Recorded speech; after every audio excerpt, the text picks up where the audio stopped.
Какво всъщност е християнското семейство, което Бог създаде? Християнското семейство е първата институция, която Бог създаде. Християнското семейство е първата църква. Вижте, преди Бог да създаде семейство на земята, вече имаше семейство на небесата. Амин? Бог имаше семейство. Ангели, серафими, херовими, които са били на небето. Преди Бог да направи нещо на земята, на първо място, Бог го вижда в духът на небесата. И тогава това нещо идва на земята. Вижте, много често ние казваме за какво се грижим, за какво се трудим, за какво живеем. Живееш за твоя дом, казва някой. Но какво е домът? В Притчи 127 глава, първи стих, псалмистът казва така: ако Бог не съгради домът, напразно се грижат зидарите. Много често ние се грижим за домовете си. Като правим големи, хубави къщи. И това е много добре. Да имаш уют. Но вижте, без любовта на християнското семейство, къщата не е дом. Можеш да направиш голяма къща. Можеш да направиш голямо здание. Но домът, който се гражда, е от Господа. И вижте, затова тази институция, която Бог създаде на първо място, още в Едемската градина, Бог създаде на първо място плодове, зеленчуци, дървета, треви и така нататък. И след това Бог сътвори човека. И когато Бог сътвори човекът, отвори в Битие 2 глава, ще прочетем там да видим какво направи Бог. Бог сътвори човека и трябваше да му създаде помощник.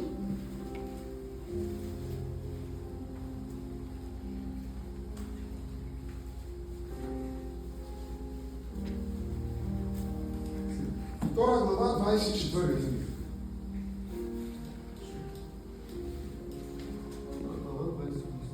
Малко по-нагоре. По-нагоре още малко. Така, още малко нагоре, дай. Така. Да, още малко. Още малко дигни, да го хванем от начало, за да разберем. Добре, 18 стих. И Господ Бог каза: не е добре за човека да бъде сам. Ще му създам подходящ помощник. Какво каза Бог? Ще създаде подходящ помощник. И след това вижте, и Господ Бог създаде от земята всички полски зверове и всички въздушни птици. И ги заведе при човека, за да види как ще ги нарече. И с какво име човекът назова всяко одушевено същество, това име остана. Така човекът даде име на всеки вид добитък, въздушни птици и всички полски зверове.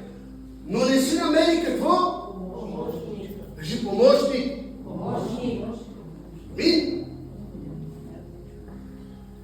Подходящ за човек. Тогава Господ Бог даде на човека дълбок сън и той заспа. И взе едно от ребрата му и изпълни мястото му с плът. И Господ Бог създаде жената от реброто, което взе от човека, и я заведе при човека. А човекът каза: тази вече е кост от коста ми и плът от плътта ми. Тя ще се нарече жена, защото беше взета от мъжа. Затова ще остави човек баща си, майка си и ще се превърже към жена си. И те ще бъдат една плът. Амин. Амин? Крем амин де. Окей. Така, сега е момента да благодарим, че Бог ни даде добри помощници. О, благодаря. Благодаря на Бог, че Бог ни даде добър помощник. Кажи на твоя. Защото жената ми да ме пява. Че Бог ти даде добър помощник. Пусти кер. Ми да жълте. Да иска първо, да искаш пивални.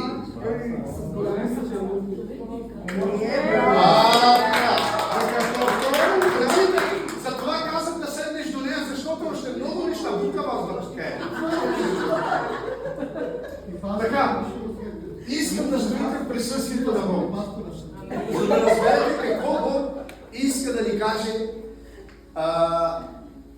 този световен час.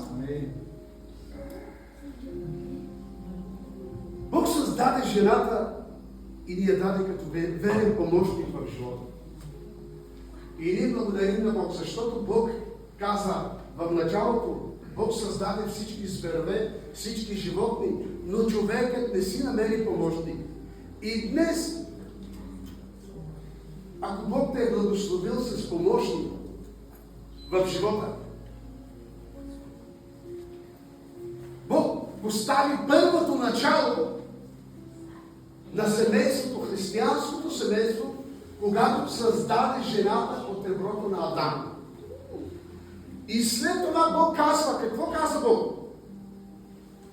Плодете се и се размножавайте. Напълнете земята. Бог благослови това семейство. Бог благослови това семейство. И днес благославя семейството, което е в Господа. Бог обича ние, християните, да бъдем в едно в Господа. Да живеем в Неговото присъствие, да живеем в Неговата благодат и да живеем в Неговото помазание.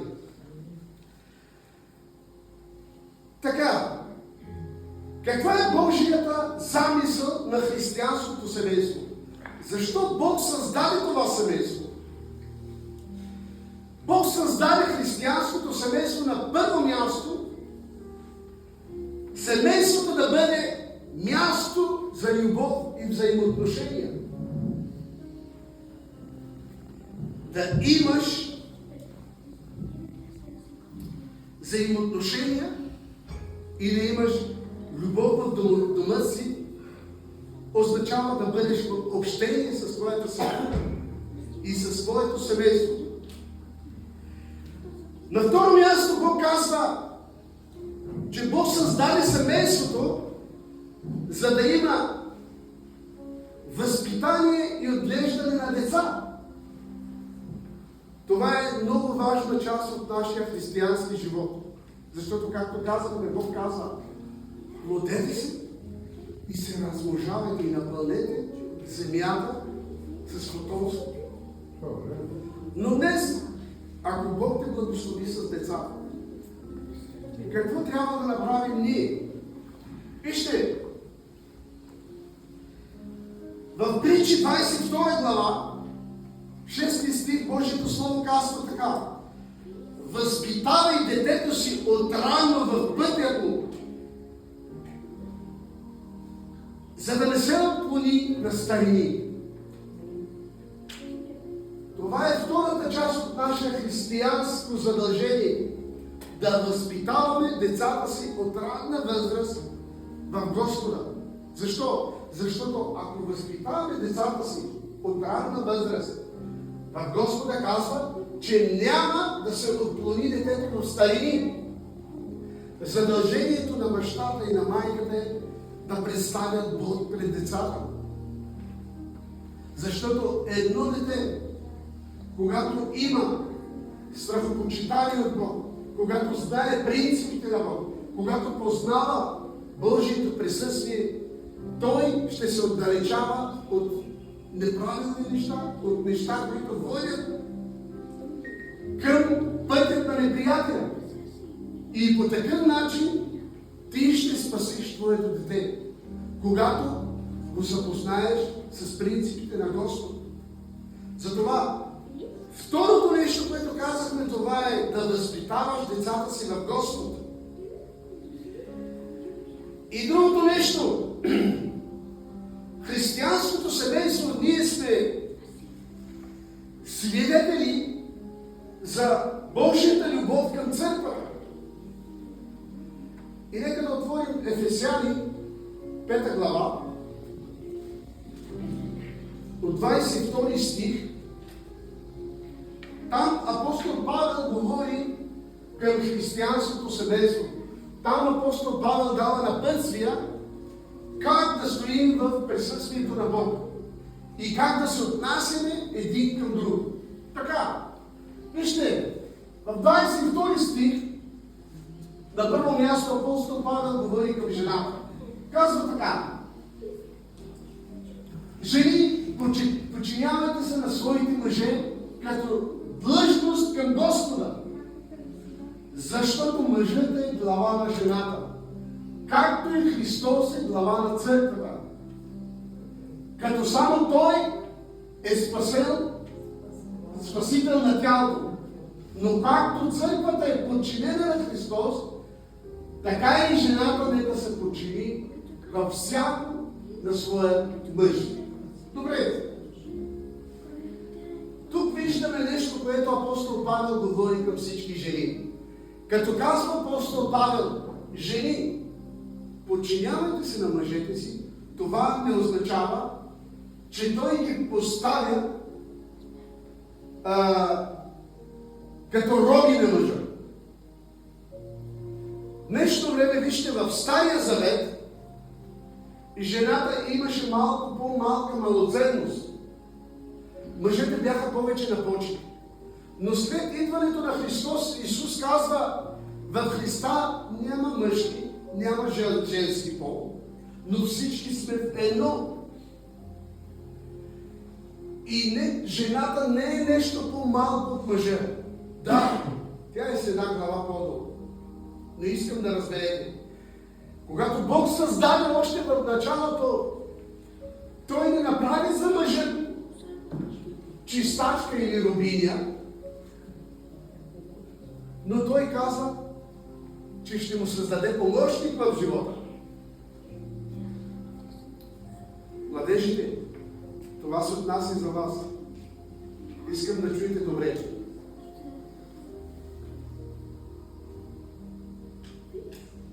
Това жената да бъде подчинена означава да има почет и уважение към мъжа си. Да му бъде помощник в живота във всичко. Защото казва да му бъде подчинена във всичко. Но докъде може жената да бъде подчинена на мъжа? Когато нещо се отнася да я отдалечи от Божието присъствие, това не означава, че жената трябва да го слуша. Защото вижте, Бог казва, ако погледнем по-надолу, че мъжът е глава на семейството, а Христос е главата на мъжа. Това означава, че директно йерархията минава Христос на първо място в живота и на мъжа, и на жената.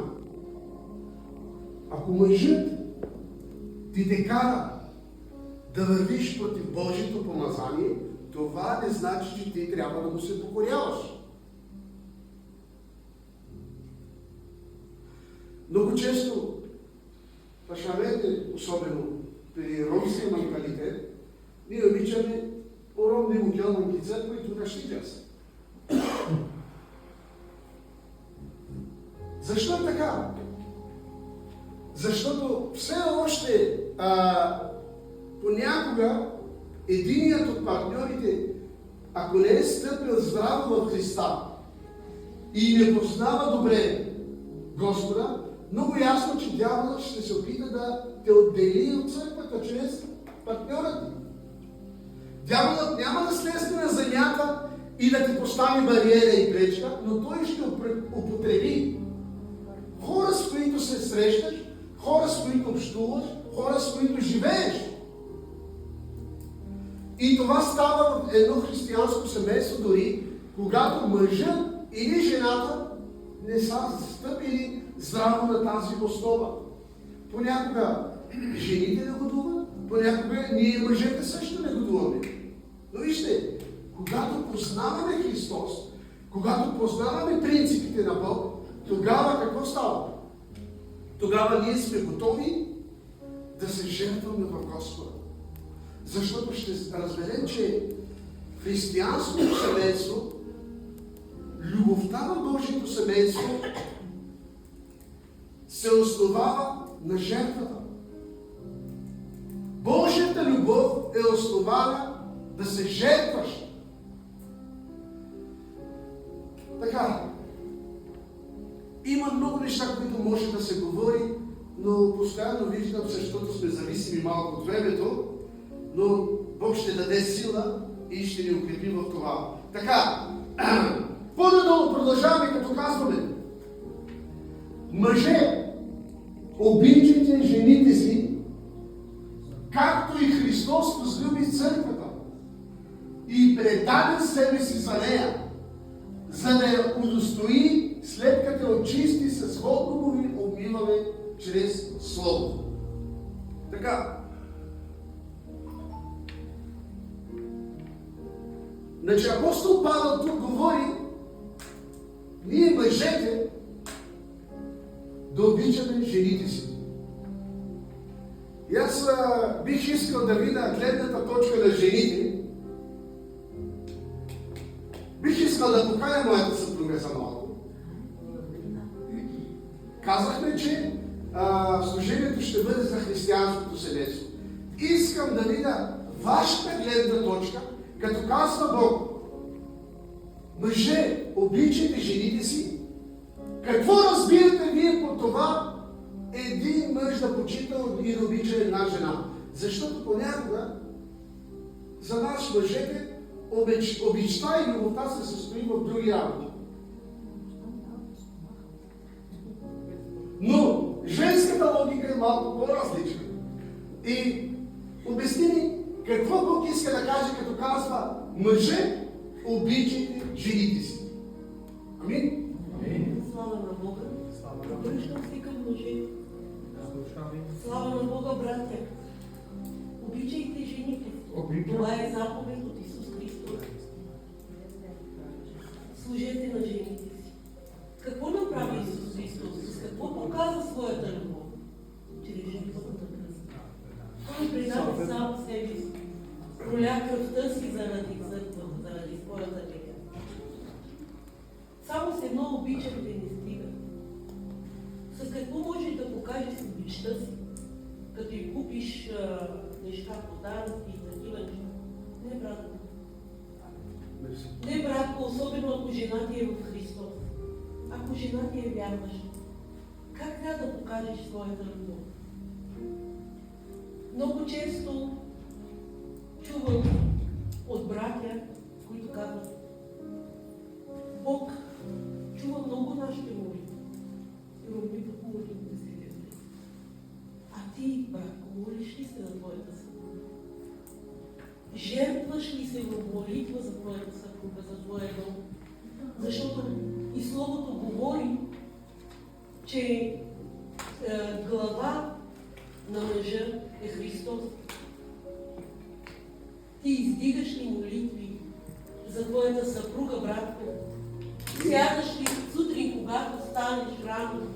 Заставаш ли на колене пред Господа и издигаш ли твоята съпруга пред Господа, братко ми? Казваш ли му: Господи, пази моята съпруга на работното им място. Дай им сили, за да се труди. Благодаря ти, Господи, че ти ми я даде, за да бъде в животът ми, да ми готви, да ми прислужва. Въпреки че ти си казва, че не е слугиня, а моя помощница, тя го прави, защото ме обича и се жертва за мене. А ти какво правиш, братко? Молиш ли се за нея? Издигаш ли я в молитвите си? Искаш ли жена ти да не боледува? Да не се разболява? Искаш ли жена ти да е добре? Казваш, искам. Да, но заставаш ли пред Бога, братко? Изискваш ли я пред Бога? Казваш ли, Господи, искам моята съпруга здрава и силна до мене. Ти ми я даде, пази ми я. Издигаш ли децата си в молитва? Не чакай само съпругата ти да се моли. Защо? Защото Бог те е поставил на високо. Бог вижда твоето сърце и иска твоите молитви да застанеш пред Господа и да издигнеш твоята съпруга и твоите деца. Много е важно, когато съпругът се моли за своята съпруга, когато я издига в молитва. Това е жертва пред Господа. Това е жертвата.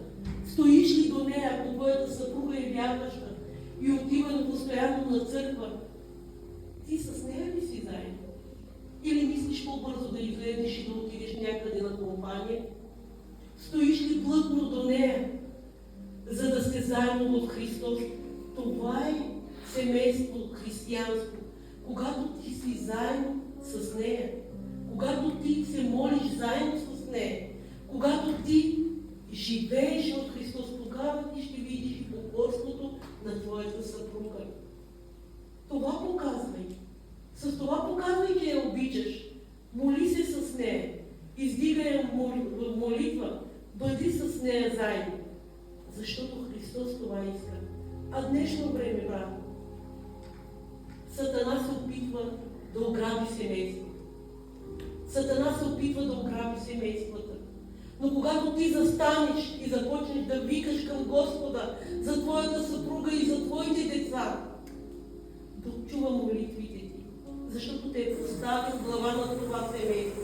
Грижи се за семейството си, не само като отиваш да работиш, да се трудиш и да изкарваш прехраната. Грижи се за семейството си в молитва. Стой пред Господа, издигни святи ръце и викай към Господа, защото Бог иска да чуе гласа ти. Бог иска да се грижиш за твоята съпруга. С това ще покажеш, че я обичаш. Когато се молиш за нея и когато пребъдваш заедно с нея в молитва. Амин. Пасторе. Амин. Благодарим ти. Нека да дадем слава на Господа. Алелуя! Сестрите са огнени. И аз благодаря на Бог за тях. Че Бог употребява сестрите наистина. Вижте, Бог ти е дал силни помощници в живота.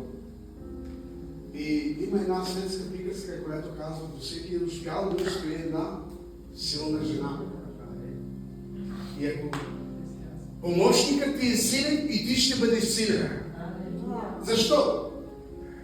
Целта на дявола е да събори християнското семейство. Вижте, всичко, което Бог създаде, дяволът се опитва да разруши. И каква е опозицията? Какво е нещото, което дяволът поставя, за да разруши семейството? Така, първото нещо, което, чрез което дяволът работи, понякога, за да има раздори в едно семейство, за да има неприятности, за да стигнат до конфликти, затова и днес, вижте, има и много разводи. Вие знам, че Бог е против развода. Бог е сътворил семейството и е казал, всичко, което Бог събере, никой не може да раздели. Но дяволът много често завзема позицията и за жалост има много разводи в днешно време. Защо? Защото в днешно време голяма част или от жените, или от мъжете не стоят в принципите на Господа. И кое е първото нещо, с което работи дявола? Първото нещо е материализмът. Материализмът или мъжът, или жената се опитват да направят кариера, да имаме големи къщи, хубави коли, пари. И с това ние забравяме понякога да отдаваме нужното време на семейството. На първо място това. Материализмът отделя голяма част от нашата енергия, голяма част от човечеството, което можем да дадем на семейството си. Другото нещо, което е омаловажаване на твоя партньор. Много мъже или жени омаловажават своя партньор. Като мислят, че тя не е достатъчна за него или той не е достатъчен и по такъв начин той търси някъде на друго място от теха. И поради тази причина идват блудствата, прелюбодействата, когато омаловажаваш твоя партньор. Когато почиташ и обичаш своя партньор, никога в твоите очи няма да имаш очи за друга жена или за друг мъж. Съгласни ли сте с мен? Алелуя. Защото човекът, който обича, той се жертва, казахме. Този, който обича, той се жертва. И третото нещо, което е много важно, което липсва в една връзка, християнска връзка, това е липса на общуване. Когато двамата партньори не се общуват, няма комуникация, заради вижте проблеми, винаги ще има. В едно семейство, както казват хората, къща без дим няма, така ли? Но вижте, тук главното нещо идва общуването. А в днешно време, неприятели, какво постави? Съвременният свят общува повече с какво? С телефон. Телефон, телевизия и тем подобни неща. Хвалял, лел по телефона, сгявам ли стая? И гледал да съм тикток. Да. Но няма общение. Да питаш къде съм решил, какво съм направил, къде е проблемът, да търсят заедно проблемът, за да бъде изкоренен.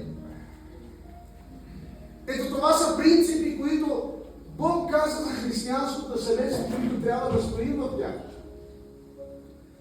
Защото християнското семейство е като една крепост. Като една крепост, която ние градим. И ако ти искаш да... Аз много пъти съм го обяснил това в младежката група.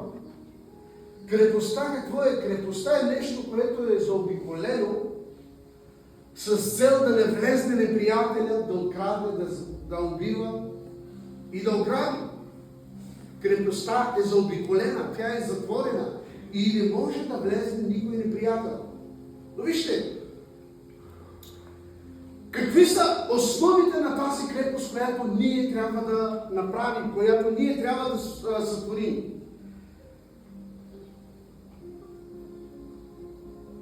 Духовният център, който ние трябва да общуваме, който трябва да направим, това е, вижте, в Исус Навиев, 24 глава, 15 стих, Исус Навиев казва: аз и моят дом ще служим на Господа. На първо място, ако мъжът и жената са в църквата, разбира се, че и децата ще бъдат там. Но ако един от родителите не е в църквата, детето взима пример от него. Ние сме пример за нашите деца. Той вижда от какво се вълнуваш ти, кои са твоите принципи, какви са твоите ценности. И така и децата поддържават на нас. И тази крепост, която ние като християни трябва да създадем, е на първо място основата на тази крепост е любовта, както казахме. Във всяко едно християнство основата е любовта. Затова Исус трябва да бъде в центъра на твоето семейство. Ако искаш твоето семейство да бъде наследник на Божието царство, Исус трябва да бъде център на твоето семейство. За целта, чети и размишлявай върху Божието Слово, заедно с твоята съпруга, с твоето семейство. Това е от колоните на крепостта, която ти правиш. Защото когато правим къщи, ние поставяме основа и след това поставяме колони. Колония, която трябва да се държи тази общност, тази крепост, това творение. И казахме, основата е любовта. Основата е Христос. Основата е, центърът е Христос. Една от колоните, за които говорим,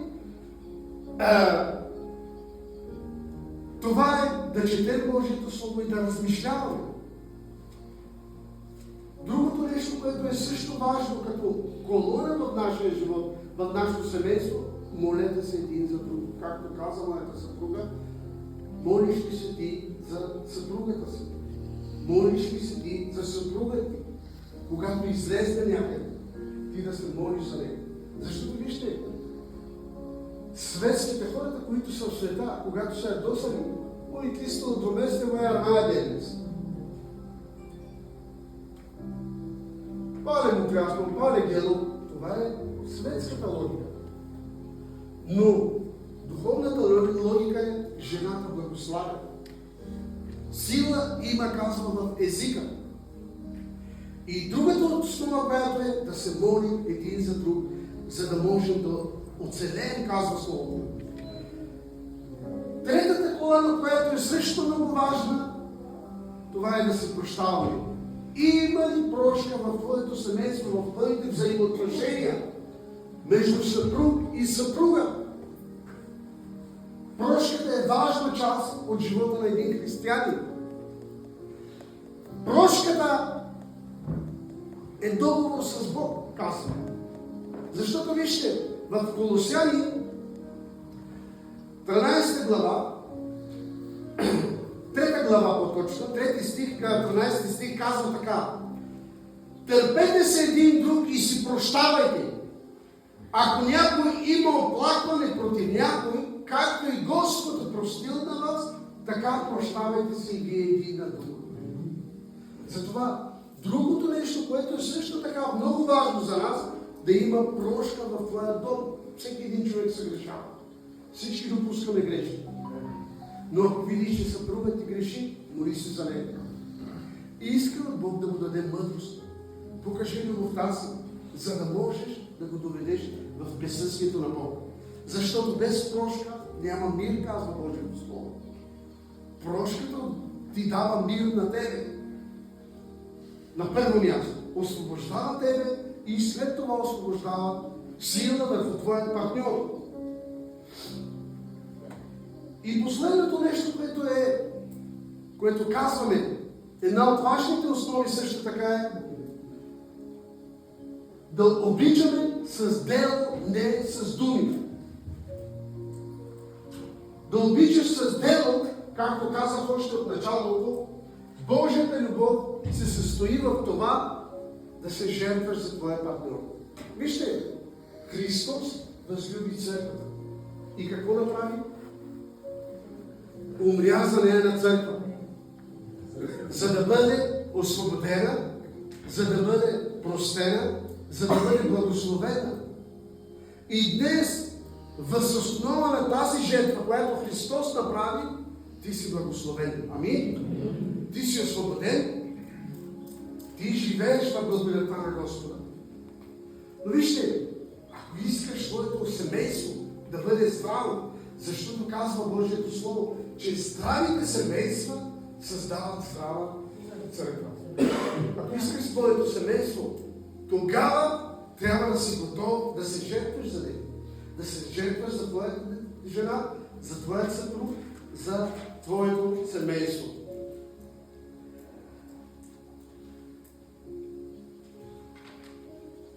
И последното, което искам да кажа и свършвам, ние като християни трябва да бъдем светлина в този свят. Да покажем, че ние наистина сме християнски семейства, а не сме като тези семейства, които са от света.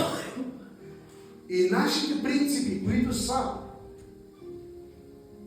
като християнски семейства,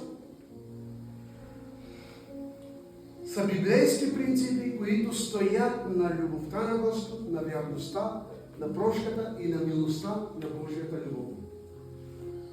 Бъдете благословени. Вярвам, че това слово ще дойде в нас и ще започнем да се обичаме като едно християнско семейство. Да се съграждаме като едно християнско семейство. Да имаме почит, уважение, любов и най-вече да можем да се търпим един друг, както казва Словото. Търпете се, казва, един друг и си прощавайте. Ако някой има оплакване против някого, както Господ е простил на вас, така и вие прощавайте на тях. Амин? Добре, заповядай какво искаш да кажеш и да свършваме. Обръщам се към сестрите вдовичи.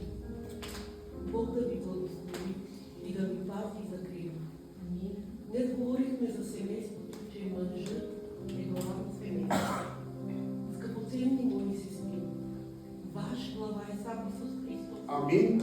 Той вижда и чува, вижда молитвите и чува ви молитвите, вижда живота ви. И когато вие се предавате в Неговите ръце, само Той е глава на вас и ви води и семействата ви. Затова продължавайте да му служите. Продължавайте да се молите и да издигате